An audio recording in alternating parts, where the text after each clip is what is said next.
We're late this week, but better late than never. We're back with another episode of Dynasty Theory. What's up, Mitch? What's going on, dude? I love these morning episodes. I actually prefer much more than the Tuesday night episodes. So I'm happy we do this. Yeah, I enjoy them as well. Really gets our day going here. It does. Oh, man. So you have the snow squalls on. Squalls? It was a squall. Yes, it was the first squall I've ever driven through. I was telling you before we hopped on that it was weird, but it wasn't that bad. But maybe it was just because we just had a short one. Then we were going to record on Thursday, and I had stuff come up. It's just busy. Anyway, hopefully you guys are enjoying this fantastic January. We got the not fantasy playoffs, the NFL playoffs starting today.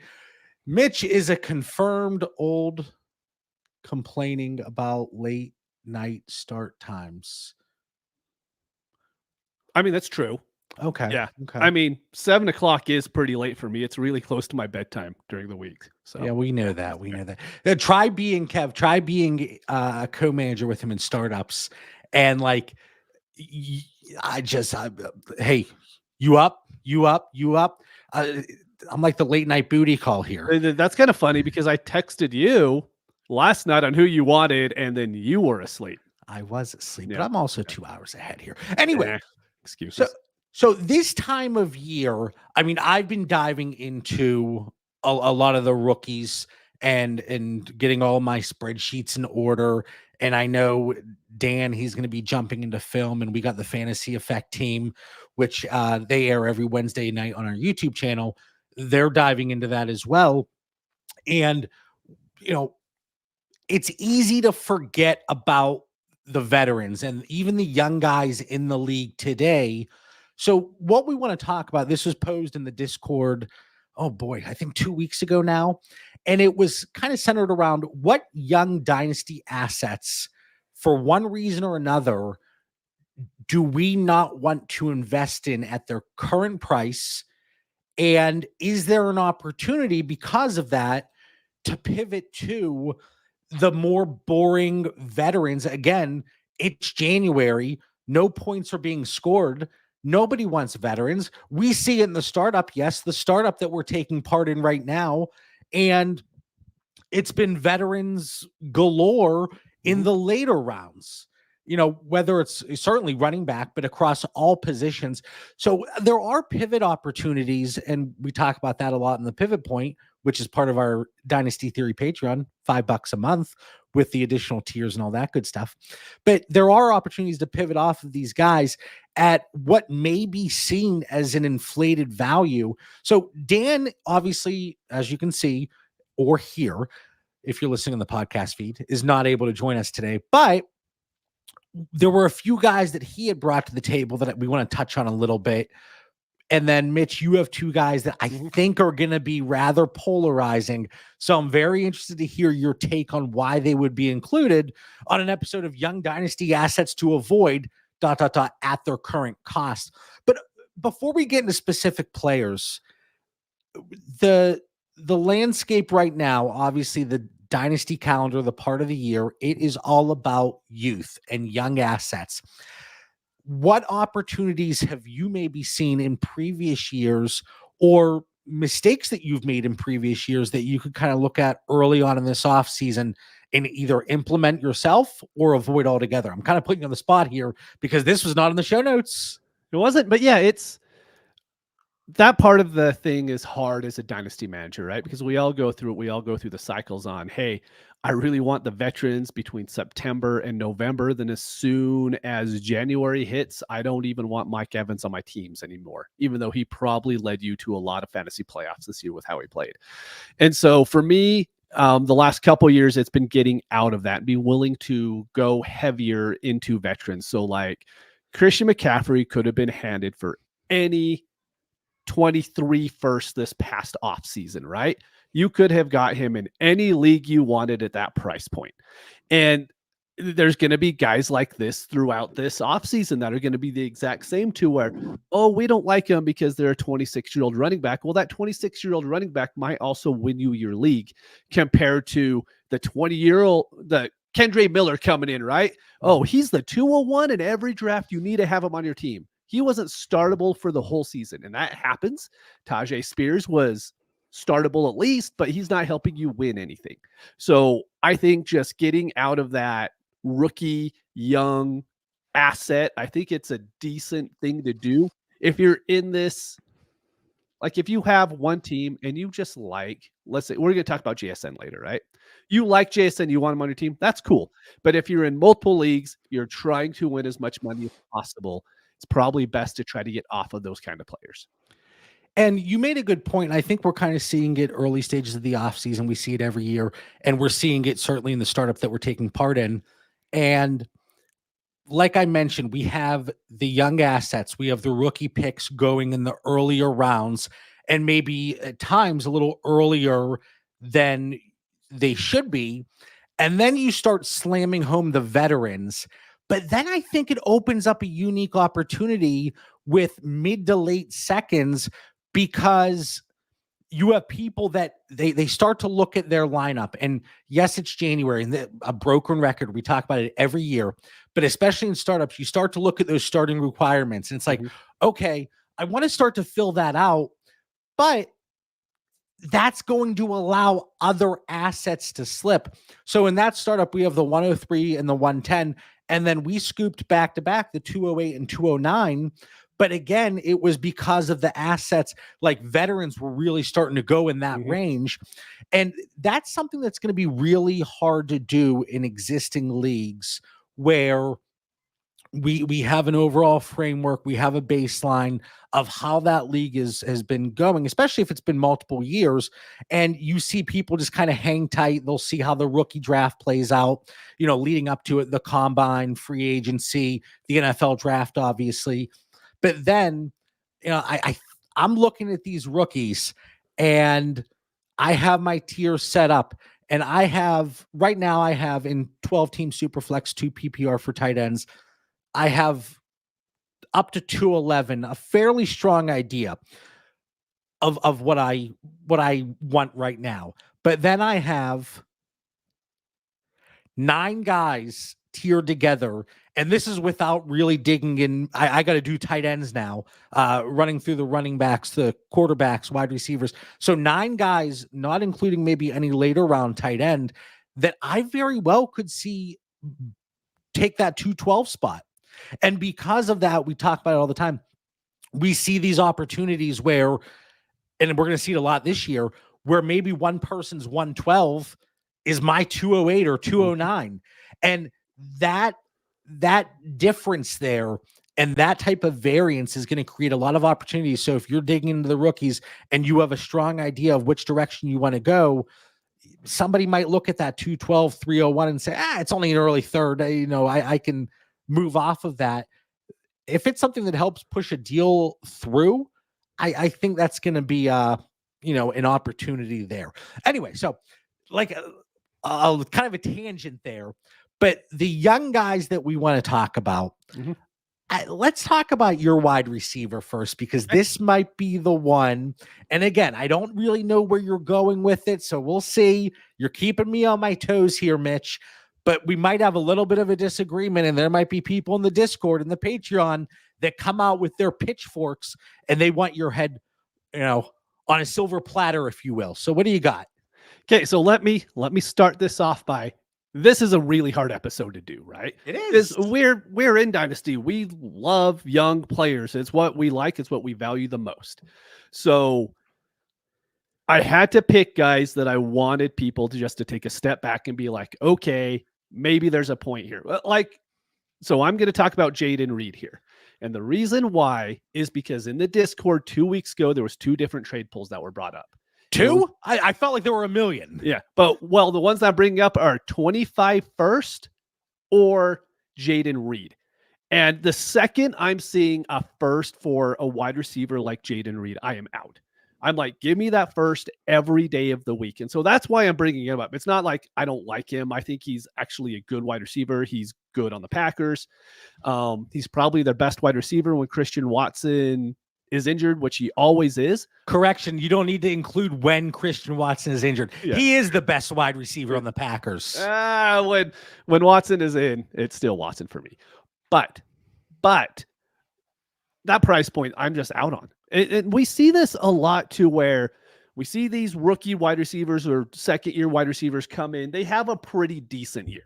Jaden Reed had like one game over 100 yards receiving. That was week 1. I mean, he had a good year, right? But he didn't have a year that was worth the 25 first. And he's not going to have that next year either.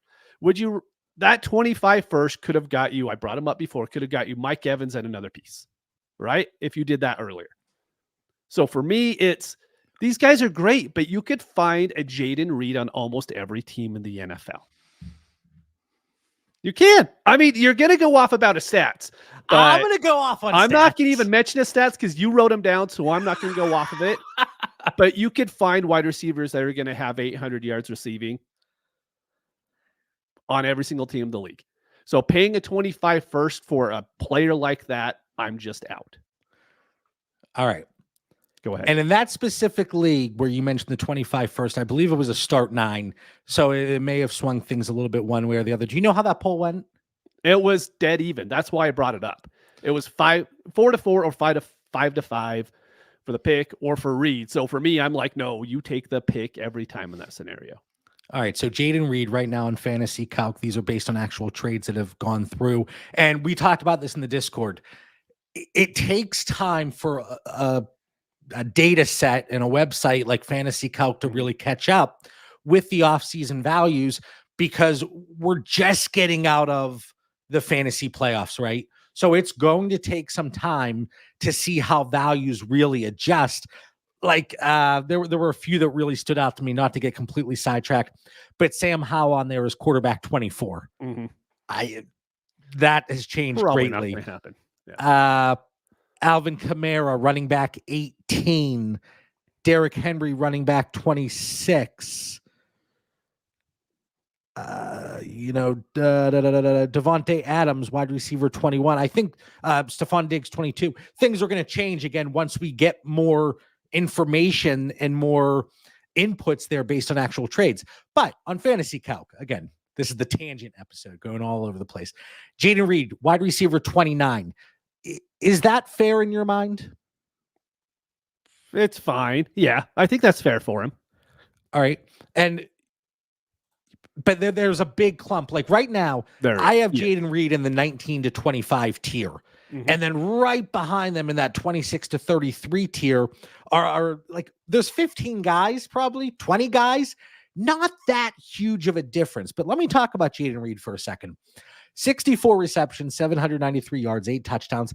Really nothing to write home about from a season-long stat perspective, right? Jordan Love this year, not too crazy in terms of a touchdown rate, 5.5%. Probably comes down a little bit moving forward, but we always talk about, like Aaron Rodgers, there were several seasons where he was really high on the touchdown rate, and you talk about regression, and it's going to come down a little bit. Jaden Reed was at 12.5% for a touchdown rate. Wide receivers, typically, they fall in that 7 to 9 range. Slot receivers that are really garnering a lot of targets, not red zone threats, not deep ball threats. Maybe they're sitting around 5 or 6%. So do I expect that 12.5% to come down? Yes. It's like the Jahan Dotson conversation last year. I think out. Right. Okay. And then Jaden Reed somehow, he only saw 18 carries in 4 seasons between Western Michigan and Michigan State when he was in college, but 11 carries for 119 yards and 2 touchdowns. Somehow he's becoming like the Deebo Samuel 2.0 apparently. But let me throw something at you. Okay. And I love yards per route run. Of course there is an opportunity and there's a disconnect when you look at yards per route run. Whenever an offense runs primarily 2 wide receiver sets, whenever there's injuries, whenever, if they're doing a lot of 11 personnel. So we're going to get to Jackson Smith and Jigba a little bit later. But, yards per route run, it's a great metric. I love it. I love targets per route run. But you do need to take into account a little bit additional context whenever it comes to the personnel packages they're employing. But Jaden Reed, 2.05 yards per route run. 3rd of all rookies with at least 90 targets this year. Puka and Rashee Rice were ahead of him. Better than Zay Flowers. I almost said Zay Jones. Whoa, Zay Jones. Better than Zay Flowers, Josh Downs, Jordan Addison, Jackson Smith, and Jigba. In their respective rookie seasons, better than Garrett Wilson, Devontae Smith, Jalen Waddle, Amon-Ra St. Brown, T. Higgins, CeeDee Lamb, Brandon Ayuk, DK Metcalf, Calvin Ridley, Michael Thomas, and the same as Terry McLaurin and Cooper Kupp. 23.3% target rate on targets per route run. When you look at the opportunities he's had and the number of targets he's had, typically you look at rookie wide receivers with at least 70 targets in a rookie year. If they clear 2 yards per route run, all right, it's pretty indicative of long-term success in the NFL. So for me, I do believe that we still see Jaden Reed put up these numbers and more, given more opportunity. And it's always I'm not done. You ready to jump in? It is always tough to project efficiency to remain where it is whenever volume ticks up, right? And that's a big mistake that people make quite often. So I would preface finish this up with, should have prefaced it at the beginning. Usually that's what people do. But let's end this before Mitch jumps down my throat on stuff. I would be hesitant to project the touchdown rate and the yards per route run to meet both thresholds moving forward. But if volume does pick up, it is more than going to offset any slight dip in efficiency. Yeah, no, I agree with what you're saying here. But even with that over 2 yards per out run, with that 23% target rate, Jordan Love having a pretty good season at his first year, he still had 800 yards, right? I mean, he did well. I'm just saying that if I'm giving up my 25 first, I don't want it to be for a wide receiver that I feel like I could go and trade for anytime that I want, right? Like, to me, it kind of goes back to, that's a bad comparison, so I'm not going to even go there. No. I was going to say Deontay Johnson, but that's not really fair because Deontay was putting up better numbers than this. You know, his touchdowns were down, but he was a little bit better, so I don't want to compare it to that, right? But it's just that price point for me. That 25 first, if I'm moving off my future first, I'm not doing it for a guy like Jaden Reed. To me, he's not the number one in that offense if Christian Watson is playing. And that's the basis on how I feel about it. Is he better than Romeo Doubs? Without a doubt. But for me, I just can't pay that price for a Jaden Reed. But so is it the value necessarily, or just having the flexibility? Flexibility with an asset like a 25 first. Exactly. Yeah. So it was based off that vote in the Discord. Do I want my 25 first or do I want Jaden Reed? I don't think there's a team that I have that I'm going to pick Jaden Reed because I don't think Jaden Reed's going to take me over the top in any of them. Right.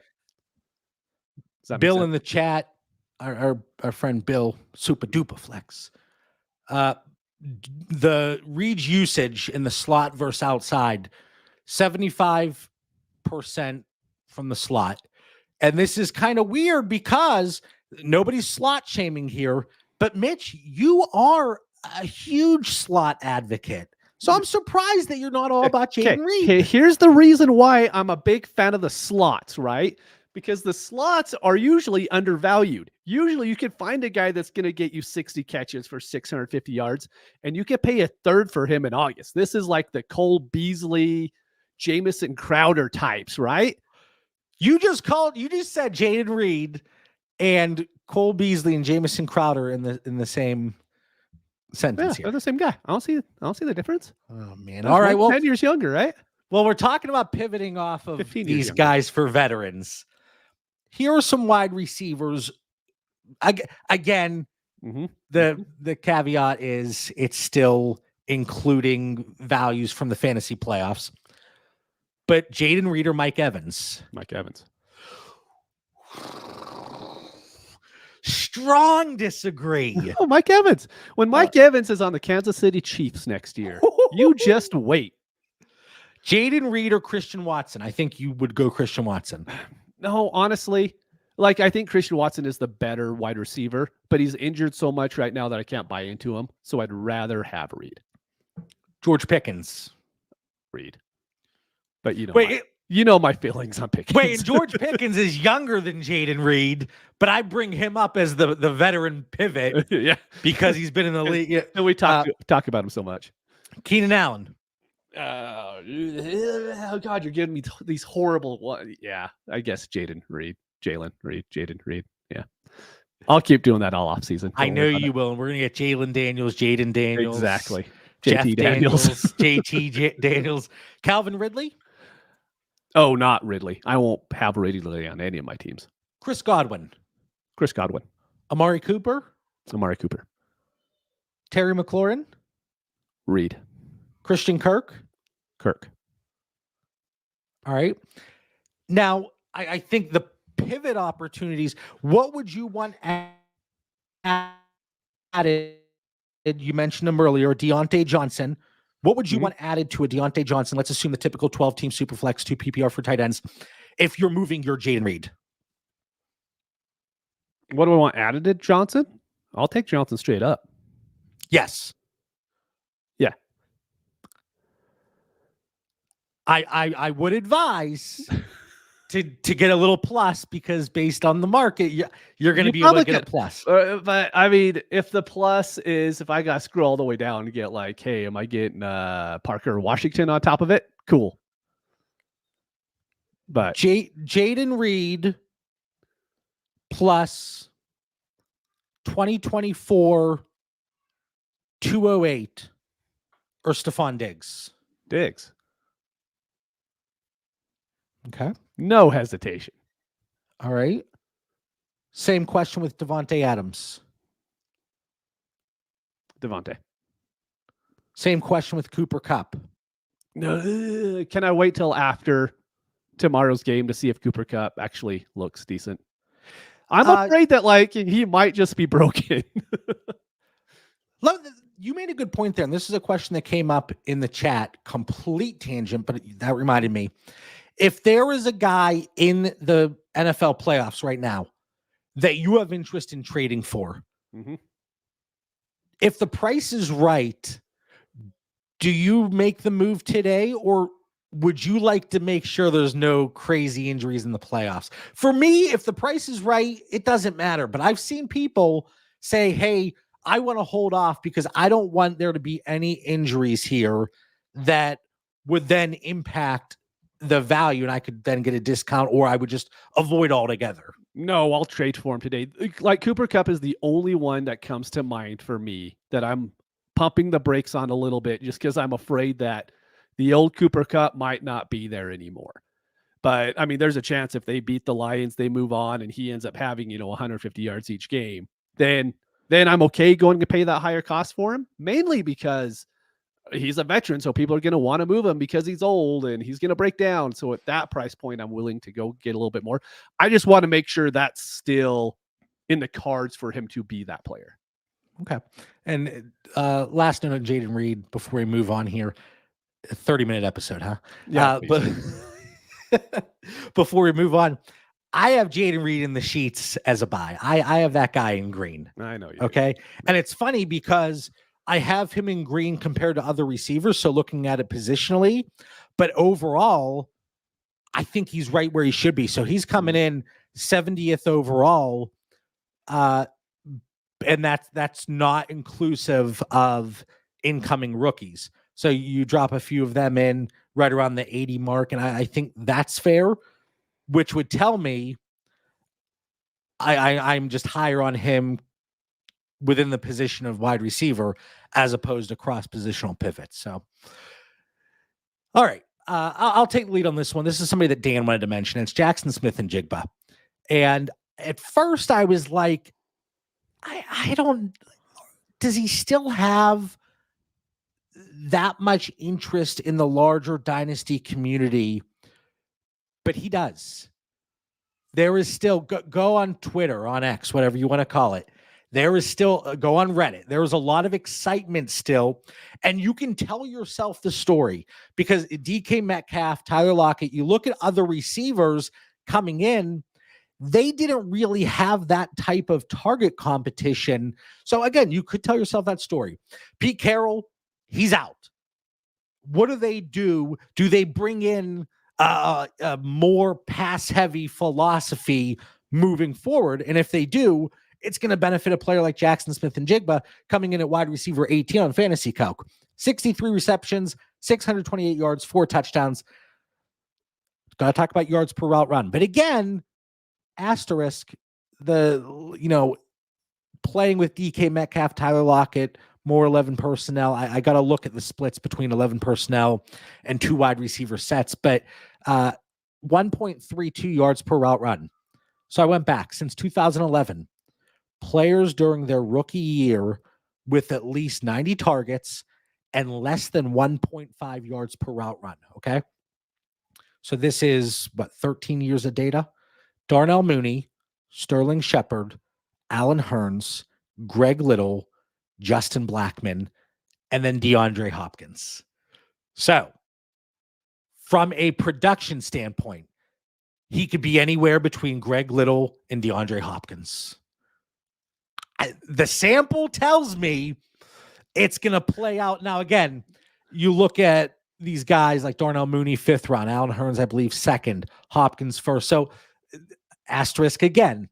And then you look at a player like Tyler Lockett on the decline, yards per route run over the last 3 seasons, 2.35, 1.94, 1.61. He's entering his age 32 season. You have a new coaching staff coming in. What does that look like?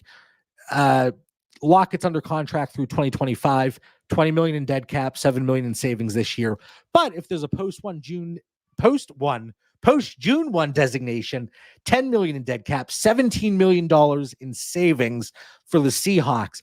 Now, one thing that you want to look at, like you mentioned Jaden Reed with his production and his overall stat line, we want to see these rookies improve as the season goes on. And that's what Jaden Reed did. The last month of the season, he averaged 19.8 PPR points per game, up from his season average.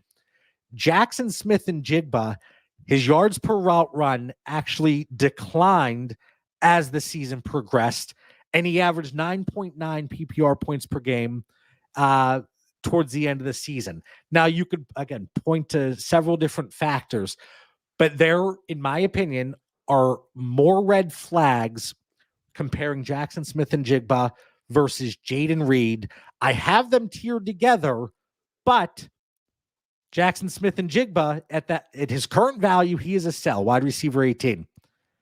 Jaden Reed at wide receiver 29 is a buy for me. Are you interested? There we go. It's every episode, that dry air in Utah. So Jackson Smith-Njigba, or where do you line up on him here? All right. So real quick, you brought up, hey, there's a new coaching staff coming in. Maybe they don't run the same kind of offense that Pete Carroll does. The one issue I see with that is Seattle had the 5th highest pass to run ratio in the NFL this year. So they were already passing at a high clip. And it makes sense when you have those wide receivers. That's what you should do. The issue with JSN, he was drafted highly to begin with because of his in the NFL, right? And then in rookie drafts after that because of where he went in the NFL draft, right? We knew what kind of wide receiver he was coming in. If he came out in the 22 draft, he wouldn't have been the wide receiver 1. He just wouldn't have. He would have been like the wide receiver 5 or 6. He came out in a weaker class and he got drafted highly because of that. But everyone's like, just wait. It's going to happen. And I was going to be like, no. 2024 is when it's really going to happen. Jason's going to be a fine NFL wide receiver. Is he ever going to be elite? Should he ever be wide receiver 18 in Dynasty? No. We have him there because we don't have all of the good wide receivers that are coming in the 24 class coming in yet. So if you're buying JSN today, and what the average price point on him is probably close to where you have him, right? So probably the 108-ish, right around there. Probably. I will take 5 wide receivers coming out in this year's draft over JSN. And some of those guys are going to be going at the beginning of the 2nd round, right? So, and this isn't a hate piece on JSN again. It's just how the market values line up. If you are dead set on being like, no, JSN is that guy. You better hope he hits. Because if he doesn't, this one is a kind of move that could wreck your team for a year, because you're moving such a valuable asset in, let's say, the 108 or the 109 to get someone like JSN that you're hoping has a year like Jaden Reed did this past year. And I can't buy into a guy like that. JSN or Jaden Reed in a 25-second? Reed. All right. JSN or DJ Moore? More by a lot. Yeah, that's interesting for me. And again, JSN coming wide receiver 18, DJ Moore wide receiver 19. Mm-hmm. JSN or Tank Dell? Tank Dell. JSN or Stephon Diggs? Diggs. Adams. Nico. Cooper. By a lot on Nico. Cooper, same thing that we talked about earlier. I was just going to say Cooper, and then I threw the Cup in there because I don't want people to think I was saying Amari Cooper. Oh, yeah, because then I would definitely take Amari. Get the plus, though. I mean, yes, that's the thing, is you can get pluses, but in a rapid fire questions that you throw out, I like to be a little bit rapid about it and not hedge everything. I always, anytime I edit the episodes, you can see like the dialogue whenever I'm editing, and you see the waves and everything. And whenever I ask Dan, it just flatlines for like 2 minutes, and then it's like, well, it's always that gasp too. It's a, and then it goes and goes and goes. Yep. What about Rashee Rice? Would you take him over JSN? No. My worry with Rice, not to go off a huge tangent, is he got the targets because everybody else sucks. I mean, that's really what he could be amazing. I'm not saying that he's not for 1 second, but there was also a point in the season to where the Chiefs understood that every other wide receiver on their offense is terrible.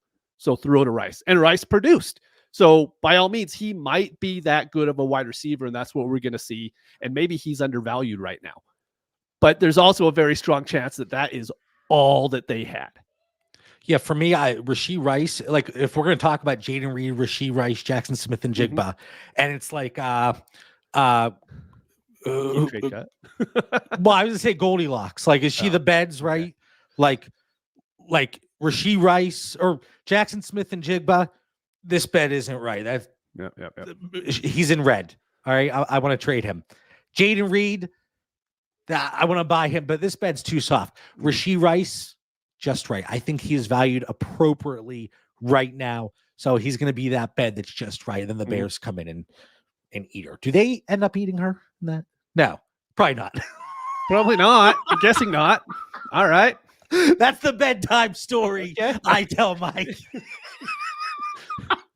If you say he doesn't sleep well, that's weird. So Goldilocks loved this bed, and then anyway. All right. So Jaden Reed, Jackson Smith, and Jigba going through some pivots there. Yep. We have one more guy, and I don't have a lot of stats here, but I want you to, who is your final young dynasty asset? And I'm very interested to hear this, why you're looking to move off of him. It's Anthony Richardson. And I felt this way 2 months ago. I was waiting for, us to stop doing the weekly reviews to bring it up. But the problem, is he great for fantasy? Yes, when he plays. He played in 4 games this season, left injured in 2 of them, right? So real quick, he had 2 games passing over 200 yards. Awesome. He had 0 games over 225. He had 1 game with over 12 completions. And you're like, no, that's okay, because he is a running quarterback. He had 1 game over 50 rushing yards. But yeah, he had the touchdowns, and he is going to produce that, right? For me, I think we're valuing him so high on where that talent could be and where it could lead. But him as a rookie coming in, everyone's like, he didn't get a lot of playing time in Florida, but they're going to give him the whole training camp to get going. He's going to have the first year to learn, to get experience on the field. And then we didn't get that. So really going into next year, he's a rookie again that didn't have a lot of playing time his first year, that didn't have a lot of playing time in college. So for me, where he's valued out right now, I can't come close to that. The one thing is I will draft him in startups, because he will be one of those guys that continue to rise, because the underdog people, all of the best ball guys are going to be like, hey, you need to buy him. he's the one of the quarterbacks that could break best ball this year, right? And it's true, he can. But on my dynasty teams, I also think that he can leave any game at any time, and then I can't move him for the rest of the year because people want points, or I have a very select amount of players or teams I could trade to because they're willing to tank for 2025 at that point. And so, yeah, I could trade to 2 teams that way, but I'm not trading Anthony Richardson to anybody else if he gets injured again. So for me, I'm just completely out on him. And if he proves me wrong, okay, I'll go out and spend more on him next offseason. I just don't think that I need to. All right, coming in at quarterback 815 overall, would you move him straight up for Dak Prescott? Yeah. Yep. Let's say these are +6, -4 scoring. So for all of these, so you would move him straight up for Dak. What about Brock Purdy? The Purdy value so weird. I'm going to say Purdy, and people are going to be like, what's wrong with you? But I think that's where Purdy's value is actually going to end up. I mean, they're not far off as is right now. But I don't know how many people have really looked into it. You know what I mean? We were talking about it in the startup. We were going to take Purdy. I think he went like the pick right before us, but it was in the first of the second round, right? Wasn't it? It was like, maybe 202 or something like that. What would you want added if you have Anthony Richardson, if you're moving him at his cost, again, not just dumping him, what would you want added to Justin Fields in a swap? I wouldn't do it for Fields. Let's say you have Tua in the same tier, right? So for Fields right now, I'm just not willing to buy into him for obvious reasons because we don't know what team he's going to play for. But for Tua, if anyone's giving me anything useful with Tua, I will trade Richardson for him immediately. I mean, 206, 208, 210, I would do that in a heartbeat. All right. What about a player like a Josh Downs? Josh? No, I'm not doing it for a wide receiver. Yeah. No. I'm saying what would I have to have added? A quarterback. No. You said Tua with a usable piece. Okay. I thought you're asking like Anthony Richardson or Josh Downs plus what? And I'm like, well, probably Jordan Love. I was wondering the hesitation. Yeah, that would be fine. Yes. All right. And then what about a David Montgomery with Tua? Yeah, I would love that. Yep. All right. No hesitation. And then do we stop looking to tier down then once we get to like Goff? No, I would still, looking at your tiers right now, you have like Goff and Watson, right? I'm not a Watson guy, but dynasty value wise, you give me Watson and Montgomery, I will trade you Richardson today for him. I mean, I'm not getting Watson. Everyone knows my feelings on it, right? But value wise, I am doing that. Okay. All right. Interesting. You scared people off in the chat as soon as you brought up Anthony Richardson. Brian doesn't like my takes very much. That's one thing that I've understood over a few years now that, him and I don't really see eye to eye on too many things. And that's okay. That's why we love Dynasty. That's okay. That happens. Appreciate him popping in the chat though. Anthony Richardson is an interesting one. I am more towards his ceiling is just so extremely high that I'm not necessarily rushing out. Like his cost right now for me, 15th overall, positional value of quarterback 8. That's fine for me. We talk about Goldilocks in the bed being just right. Yeah. That feels just right for me. Now, if I can pivot down one tier and get the necessary plus, sure. If somebody is a little bit worried about Justin Fields, the Tua. Oh man, we got a comment in the patron chat, right? Simon does not like the Watson and Montgomery. Does not like it. He'll be all right. We'll talk him into it over the course of the offseason. I'm not too worried about it. Give it 6 months. Anyway, so yeah, the wide receiver conversation certainly interesting. We wanted to avoid the running backs because sure, let's pivot off of most running backs if possible, and minimize the risk and look to split them up into some other assets. And then quarterback, especially the higher end quarterbacks, it's always interesting because as you saw for the wide receivers, I was able to throw 8 to 10 veterans at Mitch and say, would you do a 1-for-1 swap? You can't really do that with higher end quarterbacks. Like, if you could do a 1-for-1 swap, and there might be people that are willing to do it, would you trade Richardson for Justin Herbert in a +6 -4? Yeah. Okay. Yeah, would you add? Would you I would add add to it. 2024 202? Yeah. 201? Yeah. 112? No. Oh, do those first. I mean, I know it's just the exact same player, but we all know how people value them. that magical line between It the is. 112 and the 201. It's a big line.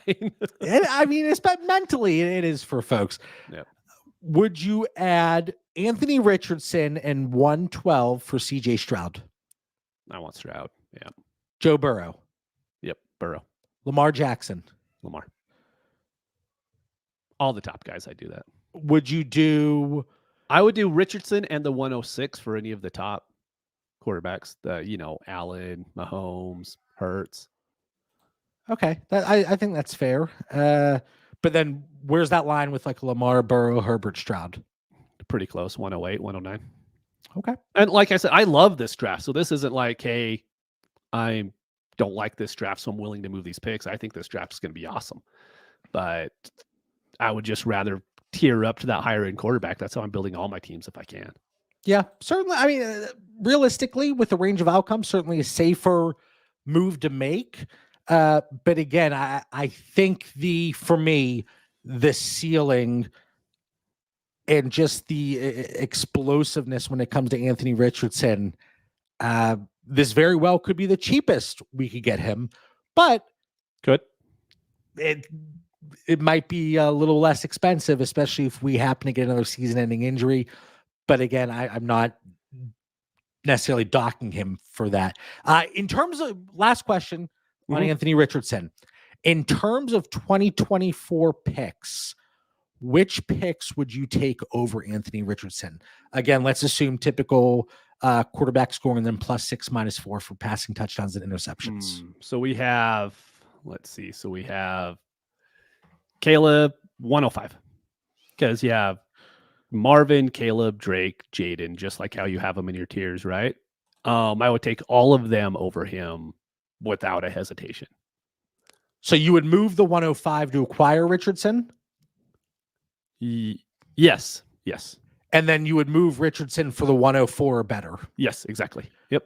All right. I'm seeing some mocks, and this has nothing to do with Richardson, but if Brock Bowers goes to the Chargers, oh my. Yeah, he could not throw to the tight ends. That'd be awesome. No, Justin Herbert, Brock Bowers. Oh, we're going to have to talk about your whole Trey McBride and Sam Laporta thing on a future episode when I get back from my vacation too.